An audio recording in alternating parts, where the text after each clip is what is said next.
السلام علیکم دوستو مکہ مکرمہ کو دنیا بھر میں اسلام کا مرکز اور سب سے مقدس مقام سمجھا جاتا ہے۔ یہ وہ شہر ہے جہاں حضرت محمد صلی اللہ علیہ وسلم کی پیدائش ہوئی اور یہیں سے اسلام کی روشنی پوری دنیا میں پھیلی۔ آج کی اس ویڈیو میں ہم مکہ کی تاریخی، مذہبی اور جدید دور کی اہمیت پر تفصیل سے گفتگو کریں گے۔ مکہ مکرمہ کی بنیاد قدیم زمانے میں پڑی۔ روایات کے مطابق حضرت آدم علیہ السلام کے بعد حضرت ابراہیم علیہ السلام اور حضرت اسماعیل علیہ السلام نے یہاں خانہ کعبہ کی تعمیر کی تھی۔ مکہ کا ذکر قرآن پاک میں بھی آیا ہے جو اس کی قدامت اور تقدس کی دلیل ہے۔ مکہ اپنی جغرافیائی حیثیت کی وجہ سے تجارتی راستوں کا مرکز بھی رہا ہے۔ یہاں کے لوگ قریش قبیلے سے تعلق رکھتے تھے جو تجارتی قافلوں کے ذریعے اپنی معیشت چلاتے تھے۔ خانہ کعبہ کی تعمیر حضرت ابراہیم علیہ السلام اور ان کے بیٹے حضرت اسماعیل علیہ السلام نے اللہ کے حکم سے کی۔ یہ مسلمانوں کے لیے سب سے مقدس مقام ہے اور اس کی طرف رخ کر کے دنیا بھر کے مسلمان نماز پڑھتے ہیں۔ مشرکین کے دور میں اسلام سے پہلے بھی خانہ کعبہ کو عرب کے لوگ مقدس مانتے تھے، لیکن اس میں بت پرستی اور دیگر اسلامی رسوم داخل ہو چکی تھیں۔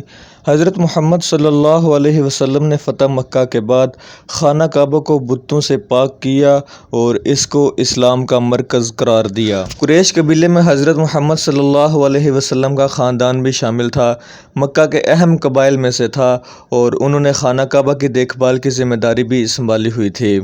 عرب کے مختلف قبائل سالانہ میلے اور حج کے موقع پر مکہ آتے تھے، جس کی وجہ سے مکہ کو ایک خاص تجارتی اور ثقافتی مرکز کی حیثیت حاصل تھی۔ حضرت محمد صلی اللہ علیہ وسلم 570 عیسوی میں مکہ مکرمہ میں پیدا ہوئے۔ ان کے والد کا نام حضرت عبداللہ اور والدہ کا نام حضرت آمنہ تھا۔ ان کی پیدائش کے وقت ہی مکہ میں برکتوں کا نزول ہونا شروع ہو گیا تھا۔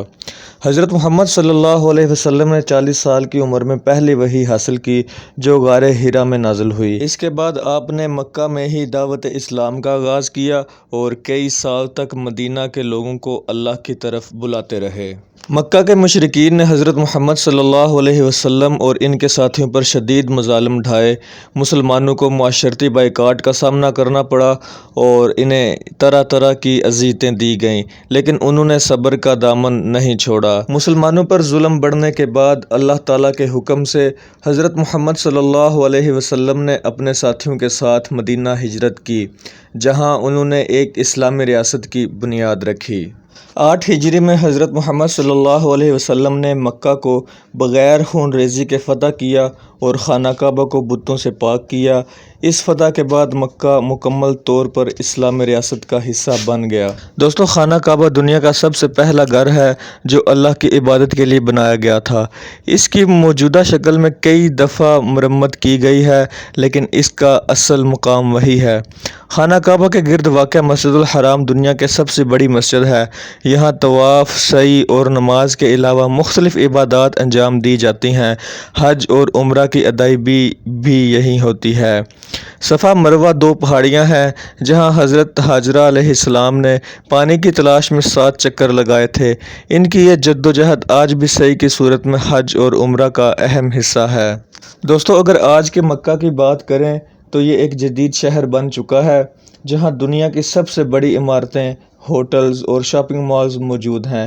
ابراج البیت، جو دنیا کے بلند ترین ٹاورز میں سے ایک ہے، خانہ کعبہ کے سامنے واقع ہے اور حج کے موسم میں زائرین کو بہترین سہولیات فراہم کرتا ہے۔